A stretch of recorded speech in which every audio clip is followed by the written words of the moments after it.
Hello, welcome to Things We Dig. Today we're going to jump into Ant-Man and the Wasp: Quantumania. So if you're listening or watching, I would say I'm going to get into light spoilers, maybe some deep spoilers. So if you haven't seen the movie, I would say check it out and come check out this review after that. So life after the blip has been really good for Scott Lang and his family. Things just seem to be going well, but when Scott Lang's daughter Cassie is trying to follow in her father slash grandfather's footsteps, and she builds a tool to be able to map out the quantum realm. And of course, things go haywire. They all get sucked in, they get separated, and now they're trying to find each other within the quantum realm. So I asked this question: is Quantumania worth the watch? And I would say yes. Yes, it is, but barely by the skin of its teeth. And I'll dive into the good and the bad of why it is worth the watch. So, first, the good. And one of the main reasons, of course, is Paul Rudd as Ant-Man slash Scott Lang. Paul Rudd to me can do no wrong. I love the guy. I love everything he's in. I love seeing him portray Ant-Man. And the rest of the cast does well too. I also may still have a soft spot for MCU movies. I do still get excited for when a new one is announced. Some of them, maybe not so much, but I'm still in the mindset of they can pull it off. And maybe this phase hasn't been so great compared to the rest. Another big reason to go see this movie is the visuals. Marvel lately, their movies have been a little bit subpar in the CGI aspect. They're still pretty good, but just haven't been the best. But I would say Quantumania does an amazing job with the visuals, especially when they're in the quantum realm. Things just look outstanding. They're in this crazy world of it reminded me of the other Disney movie, Strange World. We got a little dose of it in previous Ant-Man movies, but this one went full force. Very peculiar creatures, peculiar cities, and just was a spectacle to see. I also did enjoy the main overall plot and theme for the movie. Its foundation was a family movie, which I do enjoy. Sometimes it can come off cheesy, but I feel like it really worked. All the other Ant-Mans were like that. At least the first one was like that. Cassie trying to connect with Scott and Scott trying to connect to Cassie. I thought really worked really well. They have really good chemistry with each other. And her being able to be part of the fight, I really enjoyed too. She just wasn't there just to be there or was there to be saved. She was pretty integral to the overall theme of the movie. Another aspect that I really was excited to see in this movie was, of course, the new big bad, King the Conqueror, played by Jonathan Majors. And I would say this is kind of a gray area for me and kind of maybe where the good of the movie stops. Jonathan Majors, of course, is an amazing actor. I think he was perfect for the role as King. I've really been enjoying him. He's kind of had a surge in movies lately and just making the name for himself. And I really think he will fit the role of King the Conqueror. But again, as I mentioned, there was some good and bad with this. So nothing wrong with Jonathan Majors' performance. I thought he nailed it. He did really good. He had really intense scenes, and you can tell he had a goal in mind.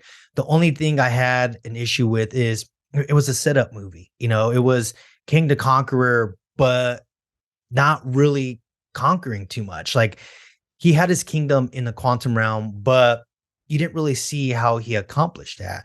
And there's a lot of scenes of him talking and sounding scary. And then Janet saying how scary he is. She had a quick flashback of what he can do. But again, it was set up for future movies. And in my mind, I was like, I wanted to see that King in this movie, and we unfortunately didn't quite see that. There was aspects of it that we did see. Towards the end of the movie, he kind of showcased his power and really what he could do, but that was it. It was really short-lived, and again, just a lot of talking and him sounding scary, just more words and not enough action. Another gripe I have with this movie, and MCU does this a lot, they get big name actors, and of course they want to showcase these big name actors, show their face. And we all know King the Conqueror to have this iconic suit and that iconic helmet, which I thought it looked great. The only thing is it was pretty short lived. They were constantly just turning his helmet off and showing his face. And again, Jonathan Majors, great. We love him. But I wanted to see him with his helmet on more often throughout the movie. I would say there was maybe 5 minutes of him having his helmet on throughout the whole movie. He had a lot of screen time. They just wanted to show his face to show that they had a big name actor. And I would say Jonathan Majors' performance, though, didn't have his helmet on a whole lot. His performance alone, I would say, is another reason why you would want to go see this movie. Also, the buildup of what's to come is worth seeing too, as well. But again, I wish it was more focused on Kang being Kang in this movie and not so much what Kang is going to be in the future. And I would say a lot of fans are comparing him to Thanos because, of course, he is going to be the new big bad, but Thanos was just set up so much better. Again, Kang, this is, the first time we're seeing him in live action. The Loki series set him up, but of course, you still don't know why he's a badass. And in this movie, you got a glimpse of it. But with Thanos, he was just built up over time. Over time, even if you weren't a comic book fan, you would look Thanos up and he was going to be a big bad, and just all these things that building up towards Thanos. When he finally showed up, he wrecked. He created havoc for the Avengers. That's why I think Thanos was just set up a lot better than Kang is so far. But there's hopes for Kang for future projects. Another aspect of the Quantumania that I was looking forward to was finally seeing MODOK in live action. And again, I'm a little bit on the gray side here. Corey Stoll, who's returning as Darren Cross, he's MODOK. The suit looked great. When he had his mask on, I was like, oh, that's MODOK. But then they, again, wanted to show his face. They would turn off his mask, and it was just big, huge, CGI'd Corey Stoll face. And it just didn't work. And I know MODOK is mostly a face, but again, I feel like they could have made him look a little bit more sinister. MODOK to me always had like this really creepy look to him. And again, with the mask on, perfect. Without the mask, I was like, please, for the love of God, put the mask back on because that looked badass. Again, very short-lived character. I don't foresee us seeing MODOK again, which was very disappointing. But maybe I could be wrong. Hopefully MODOK comes back and we get a little bit more of him and what he can bring to the MCU. So yeah, so overall, I would say this movie is worth going to see for, again, Paul Rudd and Jonathan Majors' performance alone. CGI and the world that they built looked really great. It really had Rick and Morty vibes to it. If they ever do a Rick and Morty live action movie, I feel like it would look like this, just because of all the eeriness and just the creatures and the characters in this movie. And even some of the jokes had Rick and Morty vibes to it. But again, it fell a little bit short of living up to, previous MCU movies. Is it bad? No. Is it great? No. It's good enough to go see, but again, just didn't quite pack the punch that I wanted it to. So to get into a little bit more spoilers, there's 2 post-credit scenes. Again, getting Rick and Morty vibes from the first post-credit scene. There's a council of Kangs. These are the individuals who sent Kang to the quantum realm. They, of course, knew that he was too powerful to be left in the normal dimension, so they sent him there.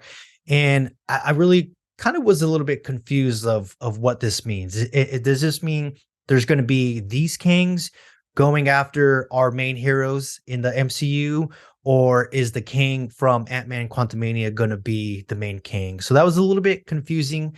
Kind of interesting to see the different aspects of Kang throughout the universe, the multiverse. And then setting up to, there's always 2 post-credit scenes for the MCU. Again, spoilers, but it's showing Loki and Owen Wilson's character from the Loki series. And it looks like they're in like the early 1900s, late 1800s.